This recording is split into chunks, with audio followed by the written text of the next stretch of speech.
We have some amazing, amazing content coming. You all may have heard of a little restaurant called McDonald's. Yeah, I've got an 11 and 13-year-old. I tell you what, I hear about it a lot. There's something about McDonald's French fries and teenagers. It starts then. And coming home from skiing, there's really nothing quite like some McDonald's fries and a chocolate shake. I don't know. There's just something about that. But I digress. The moderator for this session is somebody who I've had the pleasure to know for several years. She started speaking at my conferences and quickly stuck out to me. Not only does she know the content of retail, inside and out, upside and down, she's technical.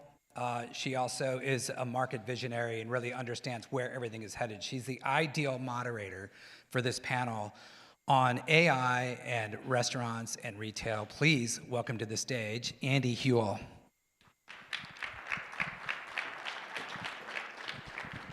There you go, Andy. You're the best. Thank you.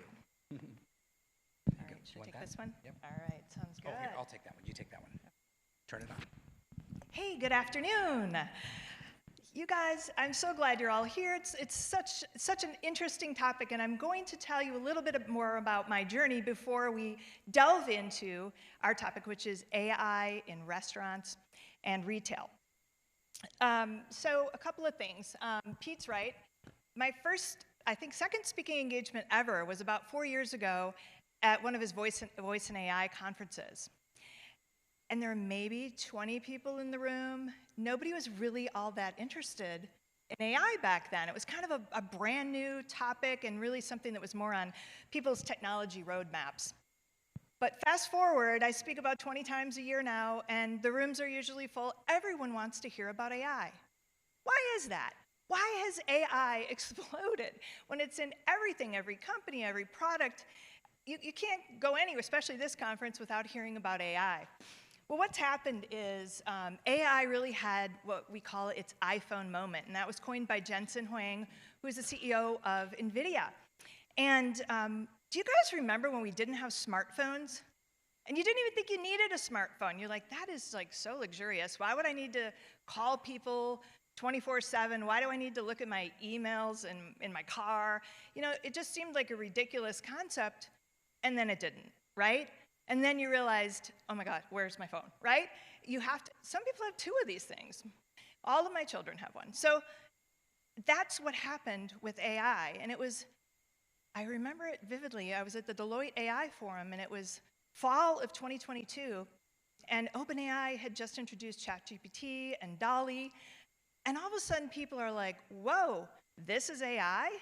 Like, it kind of clicked in their heads that this is something that's actually going to be a tool for prosperity and abundance for many, right? And also, it's so easy to use, right?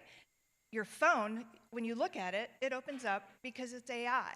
When I went through the Atlanta airport, I never pulled out my ID because they used facial recognition.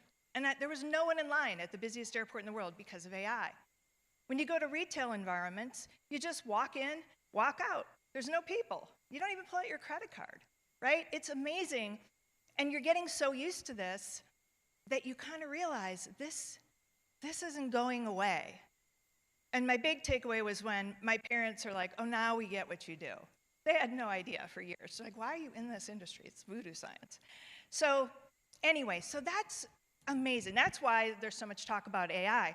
But there's a gap that exists.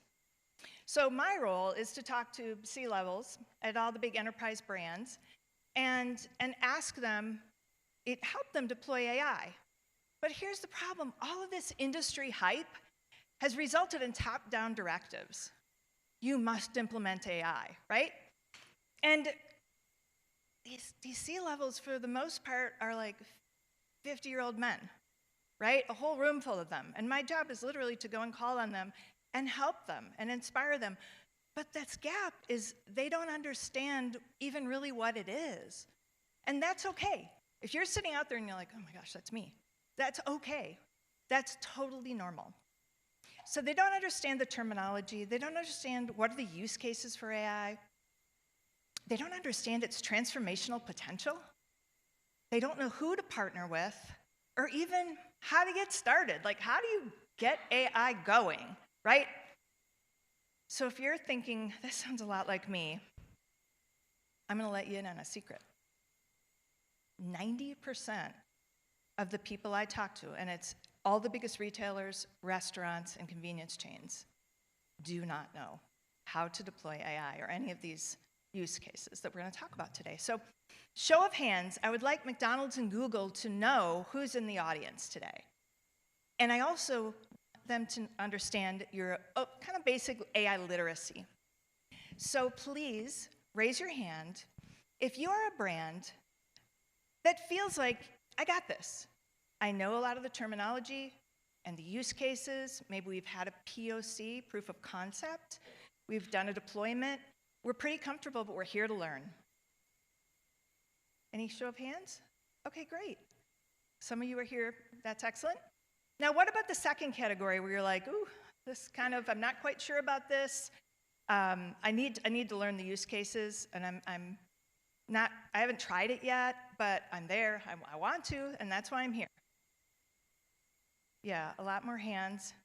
And then I bet there's even some of you that are like, whoa, I heard this is going to steal jobs, take away my privacy, affect the global economy. You know, AI is a little bit sketch in my mind, and I'm just worried about it, and I'm here to explore. All right, good. I'm glad there's none of you guys. No, there's one. All right, so you can ask questions at the end, and we'll be open to that. But yeah, so that's a great segue, because what I want to do is we did our poll, and I just want you to understand that this is completely normal, and so I want to make sure that you guys call us out if any of the terminology, you don't understand the terminology, because this is normal. Like, I call on a C-suite, and they'll ask me, what does edge mean? Or what is a GPU? Or what is a POC? Those type of things. So feel free, raise your hand, and say, I don't understand that concept. We will save some time at the end for questions as well, so be thinking about that. All right, well, I have the distinct pleasure to welcome two visionaries and thought leaders to the stage today. First of all, we have Michelle Gonsley from McDonald's. And this is what I want to tell you about Michelle. Only 2% of founders in tech companies are female. And less than 20%, according to Deloitte, in the AI tech industry are female. Michelle was just promoted 3 weeks ago to the Chief Data and Analytics Officer at McDonald's. Let's give her a round of applause. Yes. Rock star. All right, and now we have Vashad. Vashad from Google came all the way from Switzerland to talk to you today. He is not only the Vice President of Global Engineering, he's also in charge of their conversational and Gen AI at Google. So he's the perfect person to have this conversation with. So let's go ahead and get started. All right. We're going to start out, let's get to know some fun facts about our panelists, warm up the crowd here. So we're talking about retail and restaurant. Let's ask each of you, what was your first job in retail or restaurant? And then, if you could follow up and share your current job. Is this on? Yeah. Hi, everyone. Thanks for making it out here in the afternoon. Ironically, my very first job at the tender age of 16 was working at Whataburger. Who knows what Whataburger is? Woo, Texas, hear it. Yeah, so I worked all the stations. I loved it. It was great. And then I went off to do bigger and better things like Pizza Hut, and then I worked in bars and restaurants. And then I had a long career in healthcare and consumer packaged goods, and only just 2.5 years ago made it back around to retail, where I'm now currently working at McDonald's. And as was just mentioned, we newly formed a new enterprise analytics and AI group, which I'm now leading. So all of these fun topics around AI, generative AI, are all now under my remit. All right, Vashad. Okay, so I would have loved to also have the similar examples and saying that I did work in McDonald's or Pizza Hut or something similar, but unfortunately I didn't. My first job was because my mom was a computer science professor, so and she was I learned programming very early when I was 7 years old, and at 10 years old when she was teaching, I was helping as a TA, teacher assistant. And otherwise, my first official job has been Google 17, 18 years ago, and I'm there since then. And right now, I'm leading AI and Gen AI for Google Cloud, focused on conversational AI and helping enterprises to actually get benefit of all of the revolution which is really happening, and help with different aspects of productivity increase, or customer experience improvement, and so on. So exciting times. All right. Since you didn't actually work in a retail or restaurant, you'll need to share with the audience where you would have. What's your dream job if you could have? No, I think McDonald's would be a fun job. I actually, it's like, I want to go and work in. No, I actually have to say I love my job. That's so it's truly dream job for me to work on AI right now. And I have been doing AI since many years ago at Google. And for a long time, it was very hard to explain what we're doing or what I'm doing. But right now, it's much easier, and many more excitements are on the world for that. But I have I love also McDonald's as a restaurant, as a brand. So That's interesting how you said, because I have that same feeling a lot of times. 5 years ago, I constantly had to explain what is AI, and justify why you were even talking about it, because they would think it's like in this faraway technology roadmap. So you've had that same experience at Google.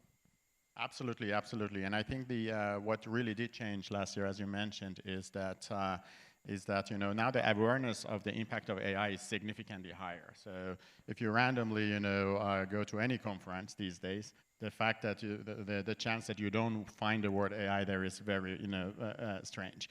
And I think the barrier for using and deploying AI in an application is significantly lower than before. Also, in the past, you needed PhDs or experts in machine learning, lots of higher cost to run even a pilot or a POC. And these days, you actually can use some of these so-called large language models, generative AI, for making use cases really, in a matter of minutes or hours, without having any degree in machine learning. Yes, you can make AI very easy these days. It's amazing. All right, so Michelle, we're going to dive right into the questions, and we're going to start with you. McDonald's has been called a tech company that just happens to make hamburgers. But that did not happen overnight. So I know you guys, because I used to be head of AI for Lenovo, and we helped McDonald's years ago with one of their first use cases. So I know that your AI journey started quite a while ago. But if you could share with us, when did it start? What were some of those first AI use cases that you deployed? And what's this journey been like? Yeah, I'm actually going to go rogue and follow up on what Bashad said and then answer that question. But it's related, I promise.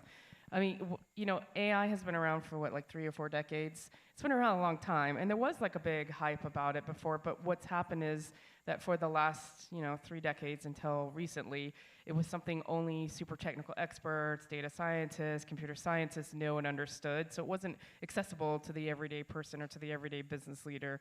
And the reason why it's all hyped up again now is because we have computing power and technologies and things like OpenAI that make it easy. It's kind of like when Google first came out and you had the search bar, you completely transformed how people use the internet. And so ChatGPT and OpenAI have transformed how we think about AI, but generative AI is just the tiniest little piece of it. So when we think about use cases, for example, at McDonald's, we use AI in all kinds of ways. One of my favorite things I tell people is AI and machine learning plays a huge role in how we do manage fraud prevention. We handle something like 50 million incidences of potential fraud every single month. We also use AI for things like personalization and how we use it in the app to personalize offers to you, for example. We also use AI. I don't know if anyone in the US has been through one of our drive-thrus that has an automated order taker. So it's like an automated computer person that you talk to before you get to a real human, if you get to a real human at all. So lots and lots and lots of use cases. We're also thinking about AI for predicting, forecasting when people are going to come in. So it's pretty exciting, when you think about the totality of AI, and now with generative AI, all of the ways that we can make crews' lives easier, we can be more personalized for customers, we can have restaurants that are net zero and that are self-managing through the Internet of Things.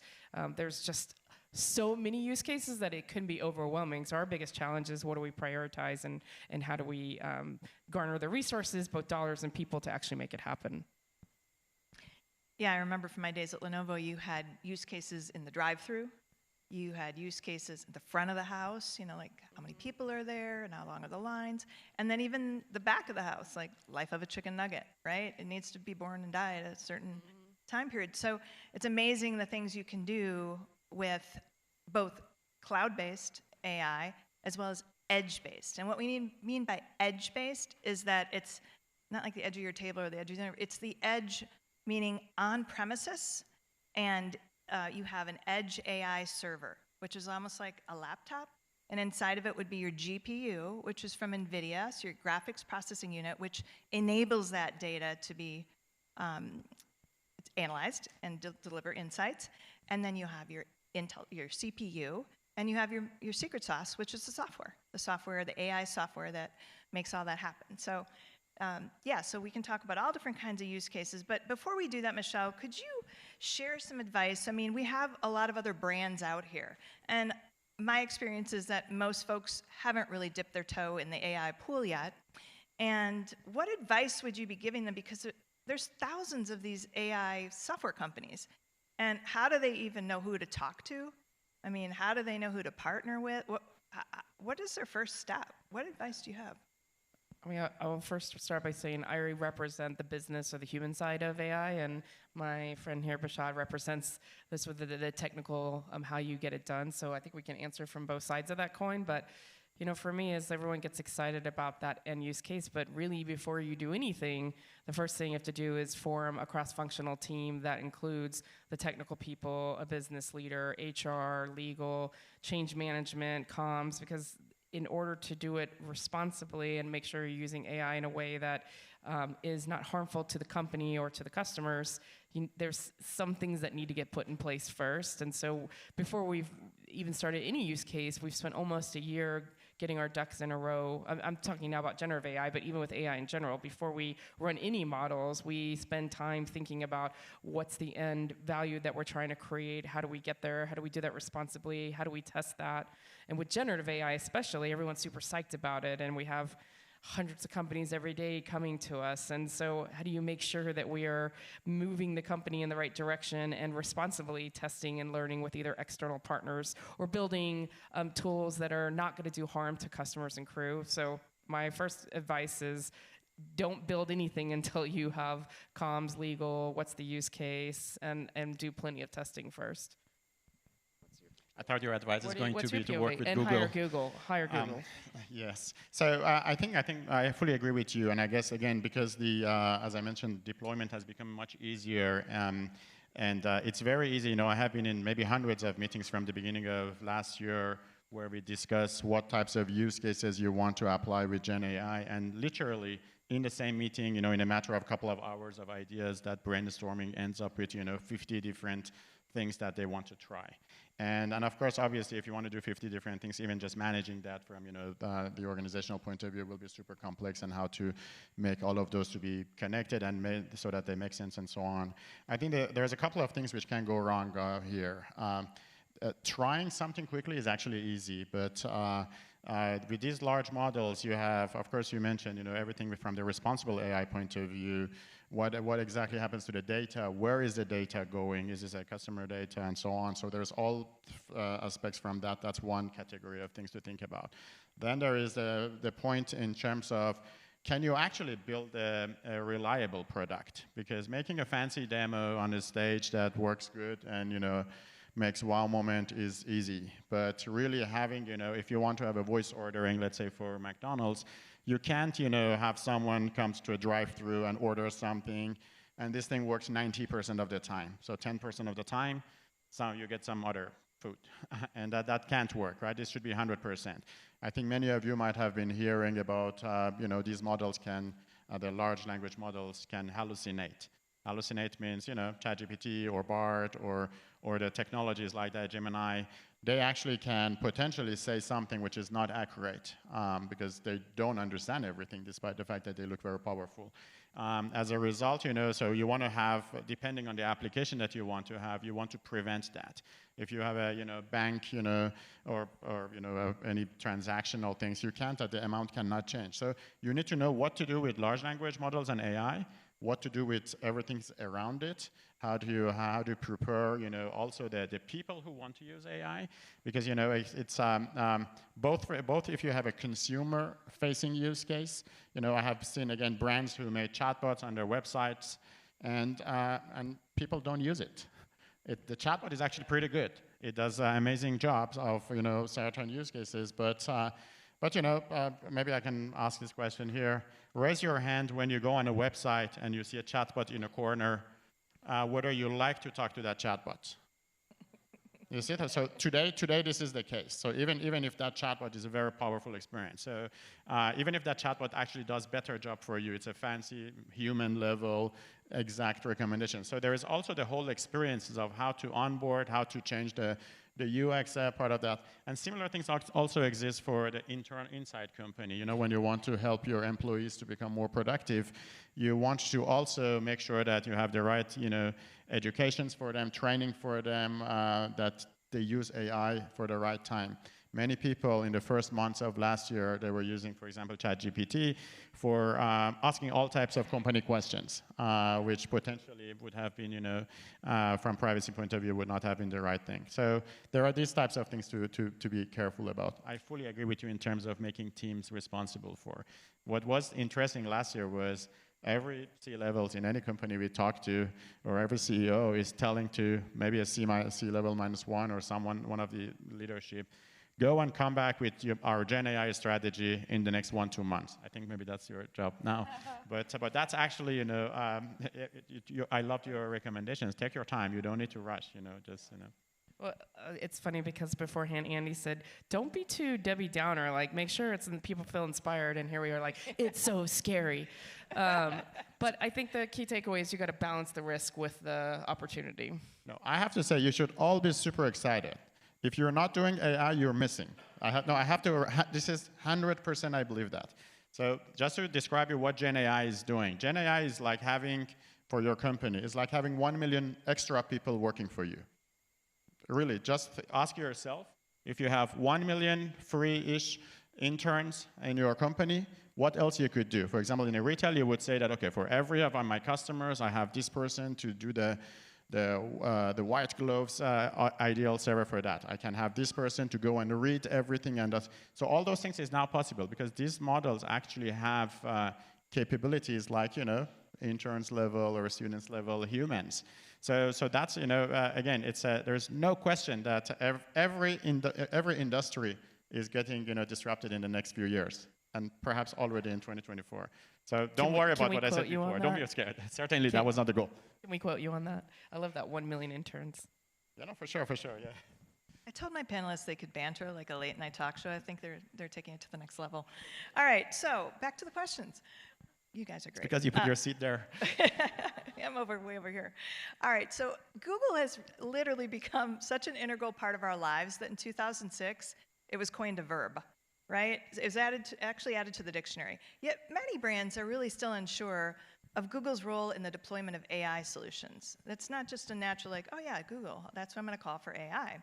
So, Bashad, if you could share with us, what does your company actually do to help retailers and restaurants leverage AI? And what are some of the use cases that are low-hanging fruits that brands in this audience should be considering if they want AI solutions that maybe improve the customer experience or reduce friction or just reduce complexity overall for their employees? No, thank you. I first make a super quick comment on the beginning of the question. We have been doing AI since day one, I know. So Google officially, our CEO, Sundar Pichai, announced Google as an AI-first company 7 years ago. And we had AI principles for many years now. In fact, the T in ChatGPT stands for Transformers. It's a work that a series of my colleagues did at Google. And we have been actually working super actively. Today, I guess, there are thousands of people at Google only work on AI. And obviously, over the past year, we have increased investments and in particular for different industries, including, retail and restaurants in that case. So in terms of use cases, I think there are typically categories which is about, customer experience, the interface that you have with the customers. In the restaurant case would be, for example, the drive-through. It could be the interactions you have on the websites, on the app itself, how to make that much more human-like and how to make that personalized. I love that term. Personalization is a big thing with AI. And then the goal is really about saving cost on one hand, but also potentially bring new value. You can suggest with someone who is getting a big tasty, right? That hey, you want to. That's only in Europe, but yeah, is it in Europe? I love big tasty. But do you want to also add X or Y on it, which makes sense to have in that menu? And or any retail when someone is on the website or on the app buying something, really have the right recommendations at the right moment at that person personalized level. So I think that category is really about cost saving, so that it's not humans who are doing that all the time, but also really doing it better than humans. And then there is a part which is about the productivity increase for employees, for the people who work in a restaurant, for the people who work in a retail shop, helping them to find the answer to questions, for example, much faster. Where is this item? If there's other types of questions that they need to be finding the answer to, depending on the types of the role that the people have, potentially if there's a sales and marketing and there's types of creative aspects of things. You can generate images pretty easily. You can generate articles pretty easily. So depending on the roles that those employees have, there's different types of productivity increase which can come. So we in Google Cloud have a platform which is called Vertex, and Vertex is about having tools and a platform which you can build such use cases pretty easily, again, in a short amount of time without necessarily being AI experts. Okay, so if there's a brand or a retailer or a residential company, somebody that's like, I really want to try AI, you would recommend they call Google? I certainly would recommend that, but I think I would generally would recommend that you should just try things. You should not just sit and watch. Certainly try some things. I think trying a pilot, you mentioned, there's the aspects of, all the legal approvals and so on. We work, for example, with banks and or sometimes in healthcare companies, and there's a long range until you get approvals. Maybe it takes 2 years until you get official approvals. But they are already building internally, not necessarily to be launched or publicly available. But the technology is being so you should get your hands dirty and then see what you can build there. But certainly you should start, and obviously if you want to work with Google or Google Cloud, you should write me or my colleagues. But even to your point, just starting with productivity use cases for the company, so internal use cases for internal purposes is a great starting point. That's a great idea. I'm going to skip ahead to the elephant in the room. There was a huge announcement made just this December between Google and McDonald's. Does anybody know what that was in this room? Well, great. I'm going to share that with you. McDonald's and Google Cloud announced a strategic partnership to connect the latest cloud technology and apply generative AI solutions across its restaurants worldwide. So this is huge, and actually years ago when Absolute Lenovo was the beginning of all of this, and now with Gen AI, this is going to be a massive deployment. They're really going to help them. I think Accenture's involved as well. To deploy Gen AI. So this is an example of how you leverage your technology ecosystem. We talked about all the different players that you need when you deploy AI. You really want to call them and say, like NVIDIA, or any of these companies that are involved in AI, and they'll help you deploy the AI. They'll connect you with the ecosystem because you need all of the parts to make it happen. All right, so moving on to this strategic partnership, your Executive Vice President, Brian Rice, said, quote, connecting our restaurants worldwide to millions of data points across our digital ecosystem means tools get smarter, sharper, models get smarter, restaurants become easier to operate, and most importantly, the overall experience for our customers and crew gets even better. All right, but can you break this down for us in layman's terms? What does it mean for your customers, restaurants, teams, and employees? Well, we only have 10 minutes, so I'll do the Reader's Digest version. But I mean, first of all, we're super excited about the relationship. So we might be big, but we're certainly not experts. And so having people like Google and Accenture helping us to progress even faster is just a dream. So very exciting news for us. And in terms of how it's going to change things for customer, crew, and restaurants, I think edge computing allows us to be able to do things like the Internet of Things and have connected restaurants, just like you see all over CES, the connected home.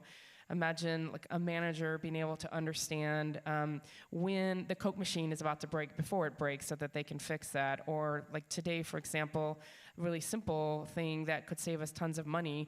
Right now, managers throw away the oil when it looks dirty, right? But maybe they're throwing it away too soon, or maybe they've waited way too long, and that's affecting the quality. So imagine if they knew exactly the right time to replace the fryer oil. That could save them hundreds of dollars a month, and improve the quality of the food, have a better customer experience. So that's the way that us solving for restaurant tech issues inadvertently then helps the crew and helps, of course, have a better customer experience. So everything we do is about improving customer experience, improving food quality, and reducing crew and manager complexity in the restaurants. Excellent. Bashad, your edge-to-cloud computing capabilities will undoubtedly really help McDonald's deploy these AI innovations with much greater speed and agility.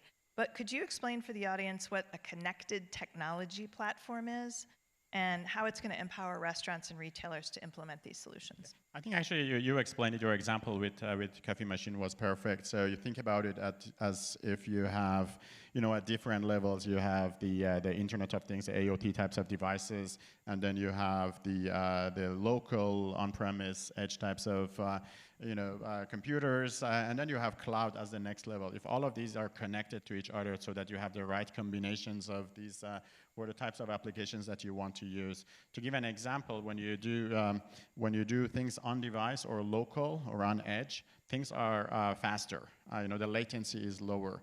When I worked with Pixel phones for several years, and initially we started to have many pieces of the brain of Pixel phones to be, on the server side, on the cloud side. But then over time, many things is happening on the phone itself. There are, better chips over times, and they do lots of machine learning things. They can do, they can write emails for you on device. They can, you can do some, photo editing, all of those things, without any connection. And same applies here, higher reliability, better latency, better from security and privacy point of view. But most importantly, I think getting connected to all those types of other devices, because these new AI systems have a good brain, which can, get benefit of, knowing more of what else is happening. Oh, the ice machine is broken. Now I need to, rebalance something differently, and so on. So that's a way to explain it. Yeah, that's great. You need to really have a technology partner, because just think about your iPhone. Every 3 years, you're ready for the new one. And when you get it, you're amazed at how much better it is. Same goes with technology in a restaurant or retail environment. You really want somebody that's going to keep you up to date. So we only have a few minutes left, so I'm just going to let each of them give their predictions about where AI takes us next, and then we're going to jump into questions. So be ready. A microphone will be coming around. So prediction of future. I think, again, I expect that, the AI will be certainly used much more widely than today. This is real. And I think a particular aspect which I believe that it's going to happen is AI plus UI. So I think, as I mentioned, where we think about an AI quite often these days about a chatbot, but it's not going to be that. It actually could be the brain which is behind your application and website. And same types of capabilities, but in a different UI. So I think that's one of my personal predictions, is that those will move in such directions. But in terms of applications of that across the board in all industries. I can definitely say that AI is not the next metaverse. I call it the next internet. If you guys Google David Bowie talking about the internet, has anybody seen that interview? He did, yeah, a few people. I love showing that because that was 27 years ago. I think it was 27 years ago. And if you just take out the word internet and put the word AI or Gen AI, I think it's like very relevant. And the point being is, like he said at the time, the internet's going to change the world in ways that we can't even imagine today. And I think that AI is going to change the ways that we can't even imagine today. But you can already see by walking the CES floor, how exciting our future is going to be with it. And if you went to the CNET opening speech, he talked about how there's only really once a decade major general purpose innovations that impact broad, industry, and AI is one of those. So I think we're in the beginning of a really exciting time.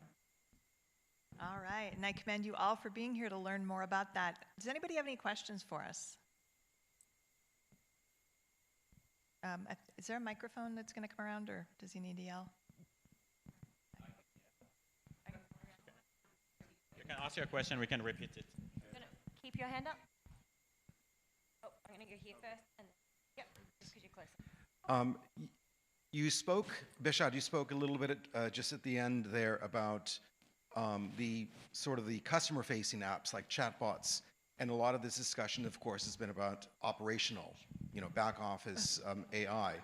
From a brand's perspective, especially a major brand like yours, what is the more important area to revolutionize the operational and back office, or more customer-facing personalization of experiences and those sorts of things? Yeah, I love that question, and thanks for asking it. I actually think the highest human value is going to be when we can do use cases that impact customer and our restaurant teams and crews.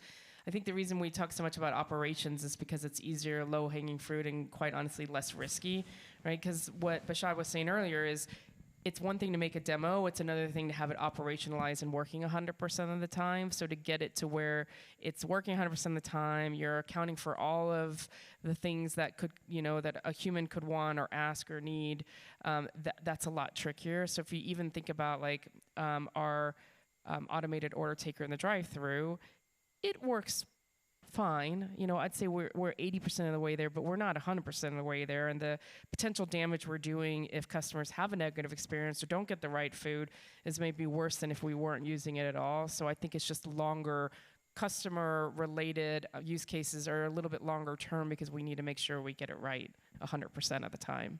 Yes, I fully agree that the bar of the customer-facing one is higher, both in terms of getting it right, but also in terms of the acceptance from the customers. Which one have a bigger impact? I think depends on from company to company, I would say. Sometimes, if you have lots of calls, for example, post-purchase calls, for helping, setting up something and so on. There are calls, which is, technical calls for a retail company which sells, let's say, electronics, which might take an hour. And if that you can reduce that 1 hour to, 5 minutes or 2 minutes of humans' involvement and have most of that to be automated, whether it's through the websites or app or actually a chatbot or a voice bot, I think that's a big save. So, again, I think both of them are significant. So I would look into both.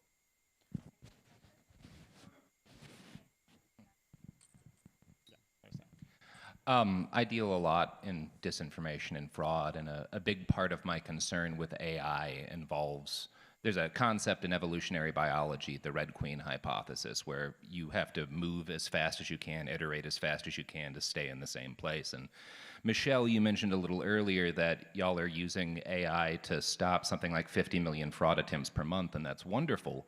But my heavy suspicion is that very close to 100% of those fraud attempts are also using AI. I was at a panel earlier today where a Deloitte representative noted that about $500 billion this year is expected in fraud just from voice cloning AI. So my concern is, what are the odds that a lot of these gains that we get from AI are offset from the cost? You noted, Bashad, that you get, 1 million extra workers by utilizing this, but so do the bad guys. So yeah, that's kind of where my skepticism plays in. Yeah, I think certainly there will be, there are enough bad guys, I guess, in the world which will use AI for bad use cases, and it's very important to also have, be protected, against that, against those, and that's why, we take responsible AI very serious, also in terms of, whether it's security aspects, fraud fighting, and all of that front, and I think that's why I guess things should be regulated. And there's of course all these discussions out there. And I think the fact that the misuse of AI should be regulated is a thing that I would say all of the big tech companies are heavily for that. So the benefits of AI, I think it's, in my opinion, it's very big. There are those risks, and you mentioned some examples of that, which we should, again, the policymakers, industries, academies, they're all, there's lots of debates and discussions going these days. There are regulations coming up in different countries or continents, but I think, and all of those are, in my opinion, necessary to prevent or to avoid those moments. But I mean, I will just, going back to the David Bowie theme, 30 years ago when the internet first came out, we were having these same conversations about responsible use of the internet and how it's going to ruin children's brains and be scary and all that. And now it's a regular part of all of our lives. And not to say there aren't fraudsters, and but just to reinforce what you said, like, I think it feels overhyped now because of it's so new and we're still trying to grapple with that. And everyone likes to talk about hallucination and all that. But I believe in our ability that the good guys will beat out the bad guys, and we will put privacy and security things in place to make it overall be safe. I mean, AI is just, because the word is, every day that you use your phone, you're using hundreds of times AI. So the fact of, not using AI or preventing AI, or there's lots of lives being saved, whether it's from, detecting breast cancer earlier with earlier mammography detection, or the flood prediction, so there's tons of ranges of, benefits that AI is having and saving lots of lives today already. So to your point, exactly, it's, the benefits is really one of those revolutionary moments. And this is, this is the movement we are in. All right, unless there's a burning, we have one more burning question. All right, in our last minute here. Oh, good. Thank you. Okay, well, we'll get to you too. So AI is clearly here to stay, but it also feels just recently that blockchain was the buzzword. I'm curious to hear your thoughts on how you see blockchain in the restaurant and retail world at any intersections of blockchain and AI. Blockchain. I'm not an expert on blockchain, so. I know. Yeah, sorry, I'm not an expert on blockchain either. Yeah. Maybe that should say a thing. Yeah. It'll be our next topic next year. One more question. So then we can get another question. Sorry. Thank you. Hi, sorry, I'll try to make this quick. My name's Jordan. I work for an agency doing technology in emerging industries, and we see a lot of ideas around how AI may be implemented on a consumer-facing level at point-of-sale systems.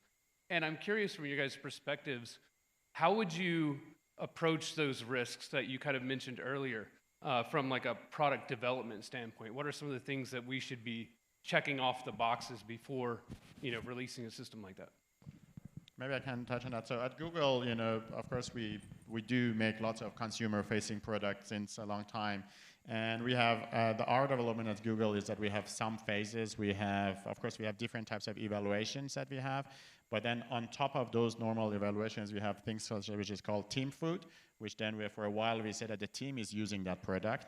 Then we have something which we call a dog food, which, a bigger group of Google are trying to use that. At some points, we try to expand it to family and friends a little bit, so teams and some. So again, there are, you want to potentially, not all of a sudden, if there is some reasons that you would be worried that this might go wrong. In a restaurant setup, I can imagine that you would not replace all of a sudden all of the restaurants. Let's say drive-through system, you would start with one restaurant, maybe a part of the day, and then you watch it, what's going on, improve on it, measure it, and then once you get more confidence and so on, you expand it. I guess that would be my recommendation. Yeah, exactly. All right, excellent. Well, I really hope that today we have helped demystify AI for you and ignited your inspiration to take that inaugural journey in AI. Thank you for joining us today, and if you have any questions, additional questions, or you'd like to meet our panelists, please approach the stage. Thank you. Thank you.